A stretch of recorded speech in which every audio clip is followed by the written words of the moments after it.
Hello mga kasari-sari store, for this video gagawa naman po tayo ng panibagong flavor ng ating ice candy. Tulad po ng nakasanayan, kailangan natin ng half kilo white sugar, 1 can na condensed milk melon flavor, at half can na condensed milk plain flavor. Kailangan din po natin ng 2 cups of cornstarch. Tunawin po natin sa malamig na tubig, at kailangan din po natin ng cheese para pang special sa ating recipe ngayon. At huwag pong kalimutan na ating milk powder, 1 cup or 3 swak po yan. Mas nakakatipid po tayo dyan kaysa iba pang ating bibilhin. So as usual po, magpapainit po tayo ng 4 na litro na tubig. Tapos idagdag natin yung ating cornstarch na tinunaw na sa malamig na tubig.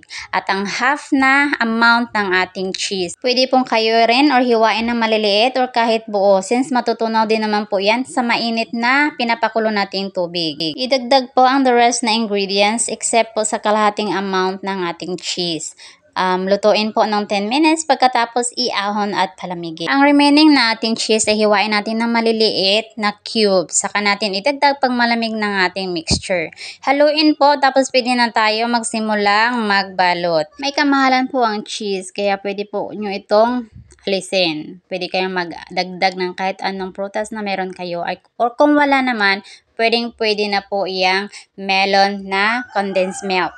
Masarap na po yan. I-adjust nyo lang po ang tamis kasi ang tamis po ay nakadepende po sa panlasa natin. Ang size po ng plastic ay nakadepende po sa presyo ng inyong pagbenta.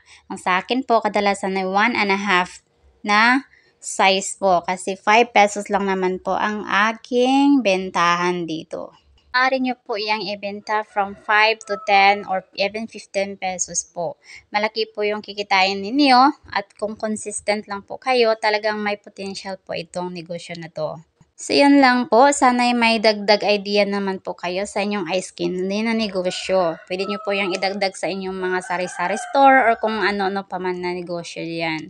Maraming salamat po sa panonood, at paki-like and share na rin po para marami pa pong makakita nito. Huwag pong kalimutang mag-subscribe para updated po kayo sa ating mga susunod pang videos. Maraming salamat po, and God bless po sa ating lahat. Happy negosyo everyone!